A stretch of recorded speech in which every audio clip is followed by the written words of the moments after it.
Hello students, आज हम continue करेंगे part third of Indian constitution fundamental rights से। फंडामेंटल राइट्स एग्जाम पर्सपेक्टिव से भी बहुत इंपॉर्टेंट है और अगर आप एक इंडियन रेसिडेंट हो तो आपके लिए अपने राइट्स जानना बहुत जरूरी है। फंडामेंटल राइट्स में आर्टिकल 12 से आर्टिकल 35 तक आते हैं और इसे मैग्ना कार्टा ऑफ इंडिया कहा जाता है। पर अब ये मैग्ना कार्टा क्या होता है?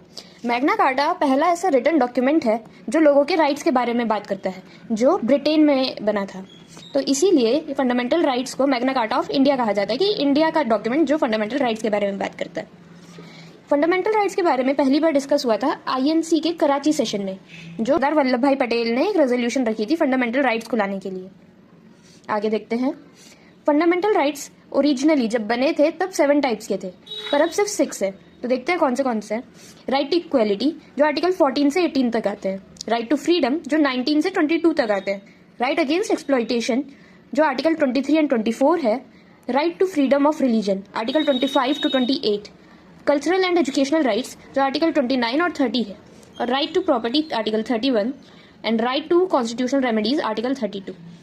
ये 7 फंडामेंटल राइट्स ओरिजिनली हमारे कॉन्स्टिट्यूशन में थे, पर फिर आर्टिकल 31 को राइट टू प्रॉपर्टी को फंडामेंटल राइट से डिलीट कर दिया गया 44th कॉन्स्टिट्यूशनल अमेंडमेंट एक्ट से, और उसे एक लीगल राइट बना दिया गया, जिसे अब आर्टिकल 300A में इंक्लूड किया जाता है पार्ट 12 ऑफ कॉन्स्टिट्यूशन में। अब हमने ये सारे टाइप्स पढ़े, तो हमने स्टार्टिंग में देखा था जो फंडामेंटल राइट्स होते हैं वो आर्टिकल 12 से होते हैं, पर हमने तो आर्टिकल 14 से पढ़े, तो 12 और 13 क्या है? आर्टिकल 12 और 13 जो है वो फंडामेंटल राइट्स नहीं है, बल्कि फंडामेंटल राइट्स के बारे में बताते हैं। तो पहले देखते हैं। आर्टिकल 12 बताता है कि स्टेट क्या है।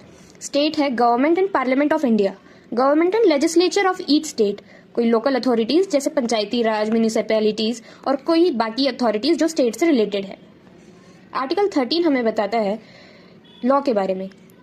बताता है कि आर्टिकल 13 क्लॉज 1 बताता है प्री कॉन्स्टिट्यूशनल लॉज, जो कॉन्स्टिट्यूशन बनने से पहले की है, अगर वो फंडामेंटल राइट्स को वॉयलेट करती है तो उसे वॉइड माना जाएगा।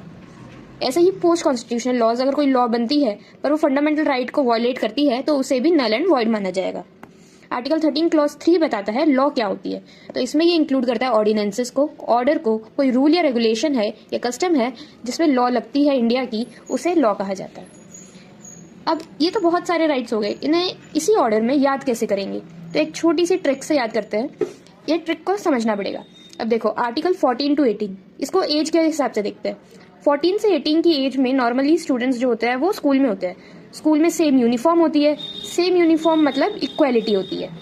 उसके बाद हम कॉलेज में आ जाते हैं। कॉलेज में 19 से 22 अगर हम कॉलेज कर रहे हैं तो कॉलेज में बहुत फ्रीडम होता है, क्लास लेनी है तो लो वरना घूमो। तो 19 टू 22 राइट टू फ्रीडम है। उसके बाद कॉलेज के बाद जॉब लग जाती है, 23-24 की एज में हम जॉब कर रहे होते हैं, तो वहाँ पे न्यू कमर्स को बहुत एक्सप्लॉइट करते हैं, तो ये है राइट अगेंस्ट एक्सप्लॉइटेशन। फिर जब अगर इतनी एक्सप्लॉइटेशन हो रही है तो भगवान की याद तो आएगी ही। तो 25 टू 28 आर्टिकल्स जो है वो फ्रीडम ऑफ रिलीजन को डिनोट करते हैं कि हम किसी भी रिलीजन को प्रैक्टिस कर सकते हैं। उसके बाद जॉब लग गई, पैसे कमा लिए, तो उसके बाद अब मैरिज, तो मैरिज के लिए आते हैं cultural rights and educational rights article 29 and 30 में। आर्टिकल 31 हम डिलीट कर चुके हैं, तो उसके बाद आता है हमारा सीधा आर्टिकल 32 जो बताता है कॉन्स्टिट्यूशनल रेमेडीज के बारे में। मतलब मैरिज है, मैरिज में प्रॉब्लम्स होगी, घर वाले मिलके सॉल्व कराएंगे तो वो रेमेडी दे रहे हैं, तो इससे हम याद रखेंगे राइट टू कॉन्स्टिट्यूशनल रेमेडीज।